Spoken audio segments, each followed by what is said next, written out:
मित्र हो, चालण्याचा व्यायाम हा असा व्यायाम आहे जो कोणीही कधीही कुठेही करू शकतो। तुम्हाला कुठलाही आजार असू द्या किंवा नसू द्या, अगदी 1 रुपयाही खर्च न करता तुम्ही तुमचं शारीरिक आणि मानसिक आरोग्य तंदुरुस्त मजबूत ठेवू शकता। चालण्याचा व्यायाम शरीराच्या प्रत्येक अवयवांच्यासाठी अक्षरशः नैसर्गिक वरदान मानला जातो आणि म्हणूनच हल्ली बरेच जण हा व्यायाम करताना आपल्याला दिसून येतात, परंतु 90% पेक्षा जास्त लोकांना चालण्याच्या व्यायामाचं नेमकं शास्त्रीय तंत्र किंवा पद्धतच माहीत नसते। त्यामुळं या व्यायामाचा त्यांना मनावा तितका फायदा होत नाही। बहुतांशी वेळेला काही लोकांना याचा तोटा देखील होताना दिसून येतो, कारण याच्याबद्दल त्यांना शास्त्रीय माहितीच नसते। आणि म्हणूनच आजच्या व्हिडिओमध्ये मी तुम्हाला चालण्याच्या व्यायामाचे नेमके शास्त्रीय फायदे कुठले आहेत, चालण्याचा व्यायाम नेमका कुठल्या शास्त्रीय तंत्रानं किंवा पद्धतीनं करायचा जेणेकरून आपल्याला त्याचा जास्तीत जास्त 100% फायदा करून घेता येईल। यासोबतच कोणत्या वयामध्ये किती चालावं, कुठल्या वेळेला चालावं आणि कोणी चालू नये। आणि अजून एक महत्त्वाची गोष्ट यामध्ये मी तुम्हाला आवर्जून सांगणार आहे, ती म्हणजे चालण्याच्या व्यायामाच्या बद्दल तुमच्या मनामध्ये असणारे जे प्रश्न आहेत, शंका आहेत, याची देखील उत्तरं मी तुम्हाला समजतील अशा भाषेमध्ये सविस्तर शास्त्रीय पद्धतीने सांगणार आहे। मात्र विनंती असेल की हा व्हिडिओ तुम्ही पुढे न पळवता शेवटपर्यंत लक्षपूर्वक ऐका, प्रत्येक मुद्दा बारकाईनं समजून घ्या। अजून एक विनंती असेल, जर चॅनलवरती नवीन असाल किंवा आजपर्यंत तुम्ही आपलं चॅनल सबस्क्राईबच केलं नसेल तर आता लगेच बाजूचं बेल आयकॉनचं बटन दाबून चॅनल सबस्क्राईब करा, जेणेकरून आरोग्यविषयक अत्यंत महत्त्वपूर्ण, अभ्यासपूर्ण आणि शास्त्रीय व्हिडिओज तुम्हाला सहज पाहता येतील, तेही अगदी मोफत, कारण सबस्क्राईब करायला पैसे लागत नाहीत। चला तर मी तुमचा जास्त वेळ घेणार नाही। व्हिडिओला सुरुवात करण्याच्या अगोदर एक प्रश्न विचारतो, तुम्ही दररोज चालता का? चालता तर किती चालता हे आम्हाला कमेंट बॉक्समध्ये आवर्जून कळवा। मित्रांनो, सगळ्यात सुरुवातीला सांगणार आहे थोडक्यात चालण्याचे आपल्या शरीराला, मनाला नेमके काय फायदे होतात। 10 फायदे होतात। त्यातला पहिला फायदा आहे तुमची हाडं, सांधे आणि मांसपेशी मजबूत होऊन, तंदुरुस्त होऊन याच्या त्रासापासून, याच्या वेदनेपासून, आजारांच्या पासून तुमचा बचाव होतो। नंबर 2, दिवसभर तुमच्या शरीराला भरपूर फुल एनर्जी मिळण्यासाठी याचा फायदा होतो। नंबर 3, तुमच्या फुफ्फुसाचं आणि हृदयाचं आरोग्य मजबूत होतं। नंबर 4, तुमच्या शरीरातील रक्ताभिसरण सुधारतं, सर्क्युलेशन सुधारतं, रक्तवाहिन्यांचं आरोग्य चांगलं राहतं, हृदयविकाराचा धोका कमी होतो, रक्तदाब म्हणजेच ब्लड प्रेशर देखील तुमचं नियंत्रित राहण्यासाठी फायदा होतो। नंबर 5, तुम्ही खाल्लेलं अन्न चांगल्या प्रकारे पचलं जातं, तुमची पचनशक्ती सुधारते। पचनशक्तीच्या संदर्भात असणारे जे आजार आहेत, ज्या तक्रारी आहेत, पोटगच्च होणं, ढेकरा येणं, ऍसिडिटी होणं, मळमळ उलटी होणं, संडासमध्ये काहीतरी गडबड होणं, बद्धकोष्ठता असेल, या सगळ्या तक्रारीपासून दूर राहण्यासाठी तुम्हाला नैसर्गिक फायदा होतो। नंबर 6, चालण्याच्या व्यायामामुळे आपल्या शरीरामध्ये एंडोर्फिन नावाचे चांगले हार्मोन, आनंदी हार्मोन स्त्रावले जातात, सेरोटोनिन स्त्रावलं जातं, त्यामुळे आपल्याला आनंद वाटायला लागतो, शरीरामध्ये पॉझिटिव्ह एनर्जी निर्माण होते, तुम्हाला डिप्रेशन किंवा नैराश्य यासारख्या आजारांपासून बचाव होतो। नंबर 7, या व्यायामामुळे तुमच्या शरीरातील विषारी घटक, टॉक्सिन्स हे श्वासाच्या वाटे किंवा घामाच्या वाटे अतिशय चांगल्या प्रकारे निघून जाण्यासाठी मदत होते। नंबर 8, याच्यामुळे शरीर आणि मनाचा बॅलन्स चांगला राखला जातो, शरीराच्या सगळ्या अवयवांच्या मध्ये एक सूत्रता अर्थात कोऑर्डिनेशन येण्यासाठी मदत होते। नंबर 9, मेंदूचं आरोग्य चांगलं राहून स्मरणशक्ती सुधारते, पॅरालिसिस किंवा स्ट्रोक या आजाराचा धोका देखील कित्येक पटीनं कमी होण्यासाठी मदत होते। आणि नंबर 10, सगळ्यात महत्त्वाचं, तुमचं वजन नियंत्रित राहतं, वाढलेलं असेल तर ते कमी होण्यासाठी मदत होते। आणि सोबतच तुम्हाला जर डायबिटीस असेल तर तुमच्या रक्तातील साखरेवर देखील नैसर्गिकरित्या नियंत्रण राहण्यासाठी मदत होते। तुमच्या शरीरामध्ये इन्सुलिन चांगलं स्त्रावलं जातं, शरीरामध्ये तयार झालेला इन्सुलिन रेजिस्टन्स कमी होऊन स्वादुपिंडाचं काम चांगल्या प्रकारे पार पाडण्यासाठी फायदा होतो। मित्रहो, आता पुढचा महत्त्वाचा मुद्दा बघणार आहोत, तो म्हणजे चालायचं नेमकं कसं, चालण्याचं शास्त्रीय तंत्र किंवा पद्धत कुठली आहे, ज्या पद्धतीचा अवलंब करून आपण चालण्याच्या व्यायामाचा अगदी 100% फायदा करून घेऊ शकतो। मित्रहो, बरेच लोक काय करतात, चालताना गप्पा मारतात, टिंगलटवाळी करतात, चेष्टा मस्करी करतात, सिरियस नसतात, अजिबात त्यांना त्या चालण्याच्या व्यायामाचं गांभीर्य नसतं। काही जण तर बागेमध्ये चालायला लागल्यासारखं चालतात, इकडं बघ तिकडं बघ, मध्ये स्पीड वाढव, मध्ये स्पीड कमी कर, मध्येच कोणाला तरी बोलत थांब, असले प्रकार तुम्ही करू नका. काही लोक काय करतात, त्यांच्या पाळलेल्या कुत्र्याबरोबर चालायला फिरायला येतात. ते कुत्रं जिकडे वळल किंवा जिकडे त्यांना वळत घेऊन जाईल तिकडे ते वळत जातात. मग कधी कधी त्यांचा स्पीड वाढतो, कधी कधी त्यांच्या हाताला हादरा बसतो, कधी त्या कुत्र्याच्या मागं पळतात. याला काय चालण्याचा व्यायाम गांभीर्यानं करणं म्हणत नाही, त्याचा तुम्हाला फायदा होणार नाही. या चालण्याच्या व्यायामाचे देखील 7 मजेशीर प्रकार पडतात. सगळ्यात पहिला प्रकार आहे, आपल्या शारीरिक आणि मानसिक आरोग्यासाठी चांगलं असतं असं स्वतःहून मोटिवेट होऊन चालणं, म्हणजे त्याला म्हणायचं मॉर्निंग वॉक. दुसरा प्रकार, डॉक्टरांनी सांगितलंय तुम्ही चाललं पाहिजे, तुम्ही चालाल तरच वाचणार आहात अशी तुम्हाला तंबी दिली डॉक्टरांनी म्हणून तुम्ही चालता, त्याला म्हणायचं मॉर्निंग वॉक. तिसरा प्रकार, जे लोक आपल्या बायको बरोबर किंवा प्रेयसी बरोबर चालायला फिरायला व्यायामाला जातात, त्याला म्हणायचं डार्लिंग वॉक. चौथा प्रकार, बायको बरोबर किंवा प्रेयसी बरोबर चालत असताना इतर महिलांच्याकडे वळवळू बघत चालण्याचा व्यायाम करणं, त्याला म्हणायचं टर्निंग वॉक. पाचवा प्रकार, शेजारी पाजारी किंवा मित्र नातेवाईक चालायला जातात, त्यांची बरोबरी करून किंवा त्यांच्यावर जळून चालायला सुरुवात करणं, त्याला म्हणायचं बर्निंग वॉक. सहावा प्रकार, चालता चालता बरेच जण टराटर पाहतात, आजूबाजूच्या लोकांचा अजिबात भान न ठेवता बिनधास्तपणे सोडून देतात, त्याला म्हणायचं फार्टिंग वॉक. आणि सातवा प्रकार, घरातले लोक दररोज बळजबरीनं चालायला पाठवतात, त्याच्यामुळे मूड नसताना सुद्धा आपण बळजबरी चालायला जातो, त्या प्रकाराला म्हणायचं बोरिंग वॉक. प्रकार मजेशीर आहेत पण हे वास्तव आहे. आता पाहूया चालण्याच्या व्यायामाचं नेमकं शास्त्रीय तंत्र काय. याच्यामध्ये फक्त 5 सोप्या टिप्स मी तुम्हाला सांगणार आहे. पहिली टिप आहे ती म्हणजे चालण्याचा व्यायाम करत असताना तुमच्या शरीराची ठेवण, पोझिशन, पोश्चर कसं असलं पाहिजे, तरच तुम्हाला त्याचा फायदा होणार आहे. त्याच्यामध्ये तुम्हाला ह्या व्हिडिओमध्ये बघू शकता तुम्ही कशा प्रकारे मी चालतोय आणि कशा प्रकारे चालायचं नाही. तर हो, चालताना शरीराची ठेवण कशी आहे याच्याकडे आवर्जून लक्ष द्या. चालताना आपले खांदे खाली ओघळलेले नसावे, ते एका सरळ रेषेमध्ये असावे. एक खाली किंवा एक वरी असा अजिबात नसावा. खांदे थोडेसे पाठीमागच्या बाजूला, थोडेसे खाली आणि ढिले सोडलेले असावे. चालताना पाठीला कधीही बाक नसावा. असं जर केलं तर तुमच्या पाठीच्या आणि मानेचे जे मणके आहेत त्याच्या बाजूला असणारे जे स्नायू आहेत त्यांच्यावरती जास्तीचा ताण येऊन तुम्ही चालण्याचा व्यायाम करताना लवकर थकून जाणार आहात, तुम्हाला लवकर दम लागणार आहे. याउलट जर तुम्ही तुमच्या पाठीचा कणा जास्तीत जास्त सरळ ठेवण्याचा प्रयत्न केला, जास्तीत जास्त उंच करण्याचा प्रयत्न केला, तुमची मान सरळ ठेवली, नजर समोर ठेवली, तीक्ष्ण ठेवली, साधारण तुमची चालताना नजर हे 10 ते 20 फूट लांब असली पाहिजे आणि सरळ एका रेषेमध्ये असली पाहिजे. तुमची जी हनुवटी आहे ती जमिनीला समांतर असली पाहिजे, ती खूप जास्त खाली किंवा खूप जास्त वर नसली पाहिजे. सोबतच पाठीचा मणका त्याच्या सरळ नैसर्गिक स्थितीत असायला पाहिजे. चालताना तुमच्या मनामध्ये आत्मविश्वास भरलेला पाहिजे. असं केल्यानं तुमच्या पाठीच्या किंवा मानेच्या स्नायूला अजिबात ताण येणार नाही आणि तुम्ही लवकर थकणार नाही. तुम्ही तुमच्या चालण्याच्या व्यायामाचा अतिशय चांगल्या प्रकारे फायदा आणि आनंद देखील घेऊ शकता. कारण अशा प्रकारच्या पोझिशनमुळे तिथं असणाऱ्या वेदना, तिथं असलेली जी आखड आहे ती कमी होऊन तिथलं रक्ताभिसरण सुधारणार आहे, तिथल्या मांसपेशी अतिशय चांगल्या प्रकारे रिलॅक्स होण्यासाठी फायदा होणार आहे. नंबर 2, चालताना पोटाचे स्नायू हे ताणलेले असावे, सरळ एका रेषेमध्ये असावे. पोट पुढे खेचलेलं किंवा मागं ओढलेलं असं अजिबात नसावं, एका सरळ रेषेमध्ये असावं आणि ताट असावं.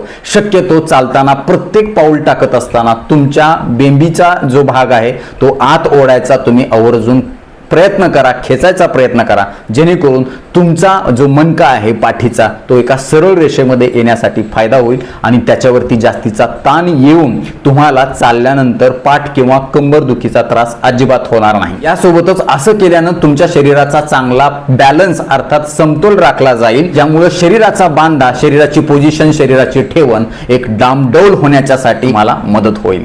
तिसरा महत्त्वाचा मुद्दा आहे, चालताना कधीही जेव्हा तुम्ही पाऊल टाकणार आहात दुसरं, तेव्हा ते पाऊल तुम्ही पहिल्यांदा टाचेवरती टाका आणि त्याच्यानंतर पूर्ण पाय तुम्ही जमिनीवर ठेवा.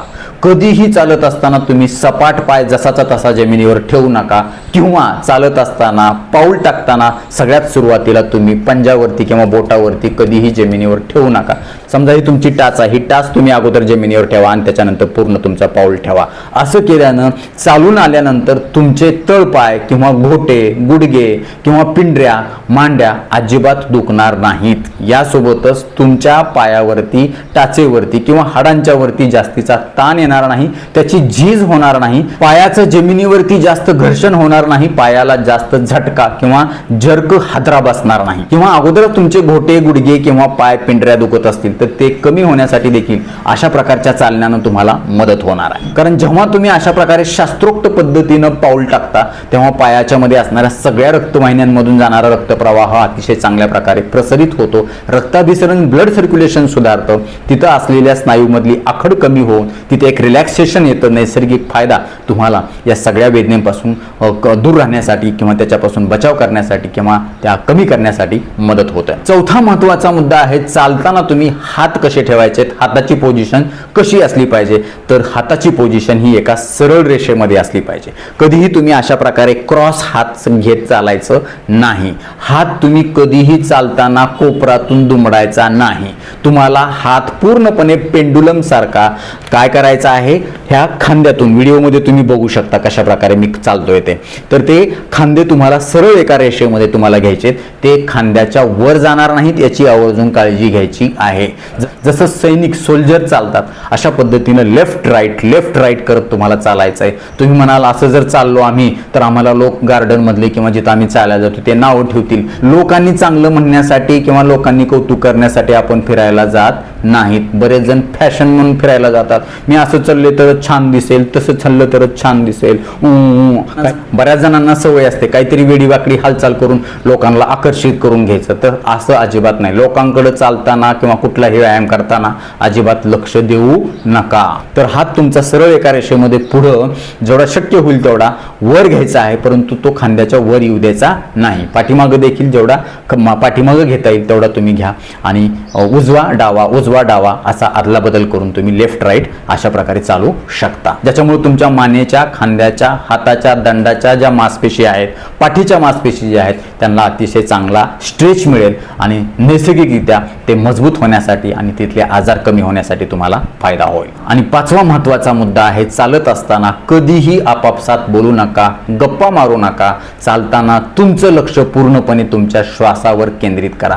असं जर केलं तर तुम्हाला त्याचा चांगला फायदा होणार आहे. का बरं? कारण चालण्याचा व्यायाम हा कार्डिओ रेस्पिरेटरी प्रकारची ऍक्टिव्हिटी आहे, ज्याच्यामुळे तुमच्या फुफ्फुसाला आणि हृदयाला चांगला फायदा होणार आहे. आपल्याला माहित आहे फुफ्फुस आणि हृदय एक सूत्रतेनं काम करतात, ते एकमेकाच्या मदतीनं काम करतात आणि म्हणूनच आपण चांगल्या प्रकारे जिवंत राहू शकतो, तंदुरुस्त राहू शकतो. चालण्याचा व्यायाम आपल्या फुफ्फुसाच्या आणि हृदयाच्या कामामध्ये एक सूत्रता आणतो. जेव्हा तुम्ही लक्षपूर्वक चालता, तुमच्या श्वासावर चालताना लक्ष केंद्रित करता, तेव्हाच तुम्हाला फायदा होतो.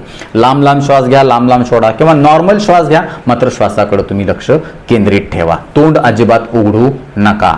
नाकानं श्वास घ्या. जर कधी सर्दी झाली किंवा काय झाले तेव्हा तुम्ही तोंडानं श्वास घेऊ शकता. नाहीतर मला सर्दी झाली, आता डॉक्टरांनी तोंड उघडून घ्यायला सांगितलं नाही, मी आज चालणार नाही, असं नाही करायचं. बऱ्याच जणांना फोनवर बोलत चालण्याची सवय असते. चुकून सुद्धा करू नका. कारण चालताना जेव्हा तुम्ही बोलता तेव्हा तुम्हाला लवकर थकण्याची किंवा लवकर दम लागण्याची शक्यता असते. त्यामुळे ही चूक करू नका. चालताना श्वासावर आणि तुमच्या वेगावर आवर्जून लक्ष केंद्रित करायचं आहे. तर हे झाले चालण्याचे 5 सोपे टेक्निक. आता पाहूया दररोज कोणी किती चालावं, वयोमानानुसार किती चालावं. सगळ्यात पहिल्यांदा मी तुम्हाला सांगेल, आजपर्यंत तुम्हाला चालण्याचा सराव नसेल, तुम्ही एक ठिकाणी बसून राहत असाल, आता तुम्ही चालण्याचा व्यायाम करायला सुरुवात करणार असाल तर सुरुवात तुम्ही 5 ते 10 मिनिटापासून करा. त्याच्यानंतर 20 मिनिट करा, 30 मिनिट, 40 मिनिट अशा प्रकारे तुम्ही 1 तासापर्यंत हा वेळ तुमच्या शरीराच्या क्षमतेनुसार, वयानुसार तुम्ही ठरवू शकता. जर तुमचं वय खूप जास्त असेल, मित्र हो तुमचं वय किती का असेना, या चालण्याच्या व्यायामाच्या बाबतीमध्ये एक साधा सोपा ठोकताळा तुम्हाला सांगतो. तुमच्या शरीराला सहन होईल असंच तुम्ही चालण्याचा व्यायाम करा. कोणी म्हणेल डॉक्टर मी फक्त 2 किलोमीटर चालू शकतो, नो प्रॉब्लेम, पण त्याच्यामध्ये सातत्य असलं पाहिजे, ते नियमितपणे तुम्ही केलं पाहिजे. वैद्यकीय शास्त्रानुसार आपल्या शरीराला दररोज 10,000 पावलं चालणं अपेक्षित आहे. आता ही 10,000 पावलं कशी मोजायची, तर साधारण 1 किलोमीटर मध्ये 1300 ते 1500 पावले आपले होतात. त्याच्यानुसार तुम्ही ठरवा. नसेल तर हल्ली घड्याळ मिळतात किंवा मोबाईलमध्ये ॲप असतात, तुम्ही ते पिडोमीटर किंवा अजून काही चालण्याचे फिटनेसचे ॲप असतात, त्याच्यामध्ये तुम्हाला पावलं अतिशय चांगल्या प्रकारे काउंट होण्यासाठी मदत होते. कुठल्या वेळेला चालायचं तर सकाळी सूर्योदय होण्याच्या अगोदर तुम्ही चालायला सुरुवात करा. तुम्ही चालत चालतच तुमच्या अंगावरती सूर्यकिरण पडतील, तुमचं नंबर 1 मस्तपैकी सूर्यस्नान होईल आणि त्याचा फायदा तुम्हाला विटॅमिन डी मिळण्यासाठी, तुम्ही दिवसभर सकारात्मक राहण्यासाठी, तुमचा दिवसभर मूड चांगला राहण्यासाठी या सूर्यस्नानाचा तुम्हाला फायदा होणार आहे. यासोबतच तुम्ही सायंकाळी किंवा रात्री जेवणाच्या नंतर 2 तासांनी देखील चालण्याचा व्यायाम करू शकता. दिवसभरामध्ये देखील जेव्हा वेळ मिळेल तेव्हा तुम्ही हा चालण्याचा व्यायाम करण्याची संधी शोधा. नक्कीच तुम्हाला याचा फायदा होईल आणि दिवसभराचं तुमचं जे टार्गेट आहे 10,000 पावलाचं, 8,000 पावलाचं, तुमच्या शरीराच्या क्षमतेनुसार तुम्ही ते पूर्ण करा. चालण्यासाठी तुम्ही तुमच्या घरातल्या लोकांबरोबर जाऊ शकता, म्हणजे तुम्हाला कंटाळा येणार नाही. मित्र मैत्रिणीबरोबर जाऊ शकता, नातेवाईकांच्या बरोबर फिरायला जाऊ शकता. तुम्ही चालण्याचे ग्रुप करता, म्हणजे समूह असतात, चालण्याचे जे ग्रुप असतात, व्यायामाचे ग्रुप, त्यांच्याबरोबर देखील चालू शकता, जेणेकरून तुम्हाला कंटाळा येणार नाही. शक्यतो एकटं चालणं तुम्ही टाळा, तुम्हाला मजा येणार नाही. सोबतच जर तुम्हाला हेडफोन लावून गाणी ऐकायची असतील तर लक्षात ठेवा त्या गाण्याचा आवाज कमी असला पाहिजे आणि शक्यतो ती गाणी मंत्र स्वरूपामध्ये किंवा देवाची किंवा प्रेरणादायी असली पाहिजेत. सायलेंट म्युझिक असलं पाहिजे. मोठा आवाज लावून चालण्याचा व्यायाम करू नका, कारण जर तुम्ही रस्त्यावरती रोडवरती चालत असाल मोठा आवाज लावून किंवा डॉल्बी लावून अजून काही, तर अशा वेळी तुम्हाला मागून येणाऱ्या वाहनाचा धक्का लागण्याची शक्यता असते, त्यामुळे अपघात होण्याची देखील शक्यता असते. किंवा बागेमध्ये जरी तुम्ही फिरत असाल तरी तुम्हाला तुमच्या हेडफोनचा आवाज हा कमीच ठेवायचा आहे. तुम्हाला बारीक आवाज तुमच्या कानावरती तो पडला पाहिजे, संतपणे पडला पाहिजे, मंजूळ असला पाहिजे, कर्कश नसला पाहिजे, तरच तुम्हाला त्याचा फायदा होणार आहे. रोज रोज त्याच रस्त्याला जाऊन कंटाळा आला असेल, तुम्ही वेगवेगळे मार्ग निवडू शकता, त्याचा तुम्हाला फायदा होईल. मित्र हो, लक्षात ठेवा चालण्याचा व्यायाम हा औषध समजून करा, तुम्हाला फायदा होईल. तुम्ही कधीही त्याचा कंटाळा करणार नाहीत. मी जर चाललो तर माझं पुढचं आयुष्यमान वाढणार आहे. मी जर नियमितपणे चाललो तर माझं हृदयाचं आरोग्य चांगलं राहणार आहे. मी नियमितपणे चाललो तर मला पुढं भविष्यामध्ये औषध गोळ्या ह्या आहारासारखं घेण्याची गरज पडणार नाही. मी तंदुरुस्त राहील, मनानं आणि शरीरानं देखील. खूप जास्त पाऊस किंवा खूप जास्त थंडी असेल तरी सुद्धा चालण्याच्या व्यायामाचा अजिबात आळस करू नका. थंडी असेल तर स्वेटर घाला, अजून काय करा, गरम कपडे घाला आणि तुम्ही चालायला फिरायला जा. पाऊस असेल तर तुम्ही इंडोर म्हणजे घरातल्या घरात, गॅलरीमध्ये, कॉरिडोरमध्ये, मोकळ्या जागेमध्ये जिथं छत आहे अशा ठिकाणी देखील चालण्याचा व्यायाम करू शकता, जेणेकरून तुमच्या चालण्याच्या व्यायामामध्ये खंड पडणार नाही आणि तुम्हाला त्याचा फायदा होईल. चालताना लांब लांब ढांगा टाकू नका, हळूहळू अगदी छोटी छोटी पावलं पटपट टाकायचा प्रयत्न करा. चालता चालता मोबाईलमध्ये बघू नका किंवा चॅटिंग करत चालण्याचा व्यायाम अजिबात करू नका, कारण याच्यामुळे तुम्हाला मानदुखी, खांदेदुखी, पाठदुखी होण्याची शक्यता जास्त आहे. आता पाहूया चालण्याच्या व्यायामाच्या बद्दल तुमच्या मनामध्ये असणाऱ्या प्रश्नांची उत्तरं. बरेच जण विचारतात, डॉक्टर चप्पल किंवा बूट कुठला घालावा. कधीही चालण्याचा व्यायाम करत असताना तुम्ही चप्पल अजिबात वापरू नका. त्यातल्या त्यात सपाट पृष्ठभाग असणारे, एकदम फ्लॅट असणारे जे चप्पल असतात, ज्याला अजिबात काही कुशन नसतं, कडक सोलचे जे चप्पल असतात किंवा बूट असतात ते अजिबात तुम्ही वापरू नका. चांगल्या क्वालिटीचे ही इन्व्हेस्टमेंट तुमच्या आरोग्यासाठी आहे, लक्षात ठेवा. ब्रँडेड किंवा स्पोर्ट्स शूज असतात चांगल्या कंपनीचे, ते तुम्ही वापरू शकता. ज्याला चांगली आर्च म्हणजे कमान आहे, ज्या टाचेला आणि संपूर्ण पायाला चांगलं कुशन आहे. याच्यामुळं काय होतं की तिथं तुम्ही चालत असताना तुमच्या जमिनीला होणारा पायाचा जो घर्षण आहे त्याच्यापासून आपला बचाव होतो. जो जर्क आहे, जो झटका आहे, हिसका बसणार आहे, तो बसणार नाही. शॉक ॲब्झॉर्ब केला जाईल, शोषून घेतला जाईल आणि एकूणच तुम्हाला त्या चालण्याचा चांगला फायदा होईल. तुम्ही थकणार अजिबात नाहीत. तुमचे पाय चालून आल्यानंतर गुडघे, घोटे, पंजे अजिबात दुखणार नाहीत जर तुम्ही कम्फर्ट पद्धतीचे शूज घातले. ते तुम्हाला चांगले आले पाहिजेत, जास्त ढिले किंवा जास्त गच्च नसले पाहिजेत आणि ते नियमित स्वच्छ केले पाहिजेत. तिथं सतत घाम आलेला नाही पाहिजे. मधुमेह असेल तर किती चालावं तर तुम्हाला सहन होईल इतकं चाला. 10,000 पावलं शक्य असतील तर तुम्ही ती पूर्ण करा. त्यातल्या त्यात मधुमेह असणाऱ्या लोकांनी जेवणानंतर साधारण 1-1.5 तासांनी किमान 10 मिनिट तरी चालण्याचा व्यायाम आवर्जून करा. जर सकाळी शक्य नसेल तर संध्याकाळी तर तुम्ही आवर्जून हा व्यायाम कराच करा. बरेच जण म्हणतात चालून आल्यानंतर पाय दुखतात, गुडघे दुखतात किंवा पंजे दुखतात. अशा वेळी काय करायचं तर अशा वेळी लागलीच तुम्ही तुमच्या शरीरातलं कॅल्शियम, विटॅमिन डी आणि विटॅमिन B12 चेक करून पहा. त्याच्यामध्ये जर काही कमी जास्त असेल तर तुमच्या डॉक्टरांच्या सल्ल्याने सप्लिमेंट किंवा तुमच्या डाएटमध्ये बदल करू शकता. त्यासोबतच थोडं जरी चालल्यानंतर तुम्हाला थकवायचं असेल तर अशा वेळी तुम्ही तुमच्या डॉक्टरांच्या सल्ल्याने तुमच्या आहारामध्ये प्रोटीनची मात्रा वाढवू शकता. काही वयस्कर लोक म्हणतात मी फक्त रोज 1 किलोमीटर किंवा 2 किलोमीटर चालतो, मला तेवढंच जमते, तुम्ही बिंदास चाला, तेच तुम्ही करायचं आहे. काही म्हणतात मला रोज 5-6 किलोमीटर चालतो, माझं वय 70च्या वर आहे, तुम्हाला जर सहन होत असेल तर बिंदास्त करा. पण शरीराला सहन नाही होणार अशा पद्धतीनं तुम्ही कधीही चालू नका, कारण याच्यामुळे तुमची गुडघेदुखी वाढू शकते, तुमची पायदुखी वाढू शकते, टाचदुखी वाढू शकते, तुमच्या हाडांची सांध्याची झीज जास्त होऊ शकते. त्यामुळे सहन होईल इतकंच तुम्ही चाला. चालत असताना किंवा थोडं चाललं तरी तुमच्या गुडघ्यावरती सूज येत असेल, गुडघे खूप दुखत असतील किंवा सांधे कुठलेही दुखत असतील, मणक्यामध्ये दुखत असेल किंवा हातापायामध्ये मुंग्या बधीरपणा येत असेल, तर अशा वेळी चालण्याचा व्यायाम करत असताना तुम्ही तुमच्या फिजिओथेरपिस्ट डॉक्टरांचा सल्ला घ्या, तुमच्या हाडाच्या डॉक्टरांचा सल्ला घ्या आणि त्याच्यानुसार तुम्ही फिजिओथेरपीचे काय व्यायाम करा, तुमच्या आहार विहारामध्ये बदल करा आणि तुमच्या शरीराला सहन होईल असं डॉक्टरांच्या सल्ल्याने चालण्याचं वेग, वेळ आणि अंतर ठरवून घ्या. काही जण म्हणतात डॉक्टर माझं दिवसभर चालण्याचंच काम असतं, मी स्वतंत्र चालण्याचा व्यायाम का करू? तर असं अजिबात नाही. असं चालणं वेगळं आणि व्यायाम म्हणून शास्त्रोक्त पद्धतीनं चालणं हे वेगळं. त्यामुळं दिवसभराच्या इतर कामाच्यासाठी चालण्याचा आणि शास्त्रोक्त पद्धतीनं चालण्याचा तुम्ही अजिबात तुलना करू नका. काही विचारता डॉक्टर पायऱ्या चढउतार केलं तर चालेल का? तर तुमचे गुडघे जर चांगले मजबूत असतील, तंदुरुस्त असतील तर तुम्ही हा व्यायाम दररोज करू शकता, परंतु तो देखील प्रमाणातच सहन होईल इतकाच. तुमच्या गुडघ्याची झीज झाली असेल, ऑपरेशन झालं असेल, वाटी सरकली असेल, अजून काय असेल, गुडघेदुखी गुडघ्यावर सूज येत असेल, सांधा कमजोर झाला असेल, तर अशा वेळी चढ उतार करण्याचा व्यायाम तुम्ही आवर्जून टाळा. काही विचारतात वजन कमी करण्यासाठी किंवा पोट कमी करण्यासाठी चालण्याच्या व्यायामाचा फायदा होतो का? जर मी सांगितल्याप्रमाणे जर तुम्ही त्या तंत्रानं त्या पद्धतीनं चाललात तर तुम्हाला नक्कीच वजन आणि पोट कमी करण्यासाठी देखील चांगला फायदा होतो. काही विचारतात डॉक्टर चालताना स्पीड किती असावी? तर लक्षात ठेवायचा त्यासाठी साधा ठोकताळा. जर तुम्ही 1 तासाचा व्यायाम चालण्याचा करत असाल तर सगळ्यात पहिले सुरुवातीचे जे 15 मिनिट आहेत त्याच्यामध्ये तुम्ही हळूहळू तुमचा स्पीड वाढवा. त्याच्यानंतर पुढचा अर्धा तास तुम्ही तोच स्पीड स्थिर ठेवा आणि शेवटचे जे 15 मिनिट आहेत त्याच्यामध्ये तुमच्या चालण्याचा वेग हळूहळू तुम्ही कमी करा. तर अशा प्रकारचा जर स्पीड पॅटर्न तुम्ही ठेवला तर पहिल्या 15 मिनिटांमध्ये तुमचं चांगलं वॉर्मअप होईल, पुढच्या अर्धा तासामध्ये तुमच्या कॅलरीज, तुमचं फॅट चांगलं बर्न होण्यासाठी मदत होईल आणि शेवटच्या 15 मिनिटांमध्ये तुमच्या बॉडीचं रिलॅक्सेशन होण्यासाठी हळूहळू मदत होईल. चालण्याचा व्यायाम चांगला असतो म्हणून कितीही चाला असा प्रकार तुम्ही करू नका. तुम्ही किती वेळ चालता यापेक्षा तुम्ही किती पावलं चालता याकडे आवर्जून लक्ष ठेवा. कोणी म्हणतं डॉक्टर मला चालण्यासाठी वेळच मिळत नाही. लक्षात ठेवा, चालाल तर वाचाल असं जर तुम्ही लक्षात ठेवलं तर तुम्हाला पुढच्या भविष्यामध्ये तुमच्या आजारावरती दवाखान्यामध्ये खर्च करायचा नसेल, तुमचं शारीरिक आणि मानसिक कौटुंबिक नुकसान करून घ्यायचं नसेल तर आजपासूनच ही मानसिकता पूर्णपणे मनातून काढून टाका आणि चालण्याचा व्यायाम करायला सुरुवात करा. 2000 पावलांच्या पासून सुरुवात करा, हळूहळू ती पावलं तुम्ही वाढवा.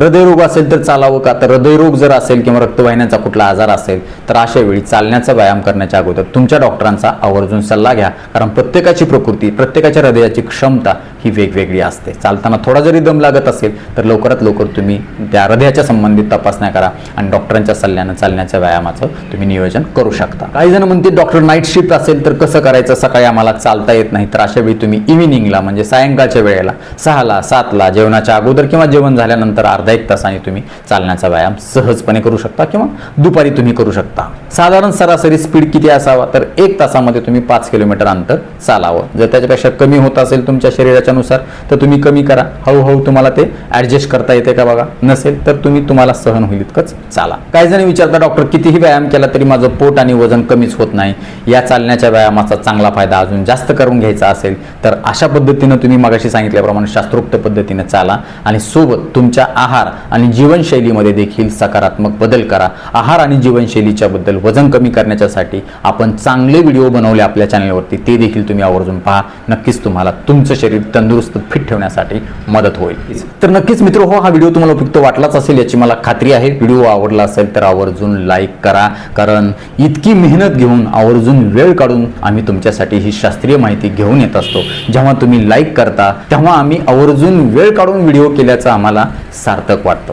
यासोबतच हा व्हिडिओ तुमच्या जास्तीत जास्त मित्र नातेवाईकांना किंवा तुमच्या व्यायामाच्या ग्रुपमध्ये, व्यायामाच्या चालण्याच्या फिरण्याच्या ग्रुपमध्ये आवर्जून हा व्हिडिओ शेअर करा, जेणेकरून त्यांना देखील ह्या चालण्याच्या व्यायामाचं शास्त्रीय तंत्र लक्षात येईल, त्यांना त्याचा फायदा होईल, ते तुम्हाला थँक्यू म्हणतील, मला देखील दुवा देतील, छान छान आशीर्वाद देतील. यासोबतच नेहमीप्रमाणेच या व्हिडिओला देखील तुम्ही छान छान कमेंट करा. परत एकदा जाता जाता आठवण करतो, विनंती करतो, जर चॅनल सबस्क्राईब केलं नसेल तर आता लगेच सबस्क्राईब करा. आपल्या मित्र नातेवाईकांना देखील आवर्जून आवर्जून सबस्क्राईब करायला सांगा, कारण तुम्ही केलेलं सबस्क्रिप्शन, तुम्ही केलेल्या लाईक्स आणि तुम्ही केलेल्या छान छान कमेंट्स हेच आमच्यासाठी टॉनिक असतं, ज्या टॉनिकच्या बळावर जोरावर या पुढच्या काळामध्ये आम्ही अजून चांगले आरोग्यविषयक शास्त्रीय व्हिडिओ देण्याचा प्रयत्न करू, त्यासाठी आम्हाला प्रेरणा मिळेल. तुर्तास आजच्या व्हिडिओमध्ये इथंच थांबूया. लवकरच भेटूया नवीन व्हिडिओमध्ये नवीन विषयासह. तोपर्यंत आनंदी रहा, निरोगी रहा.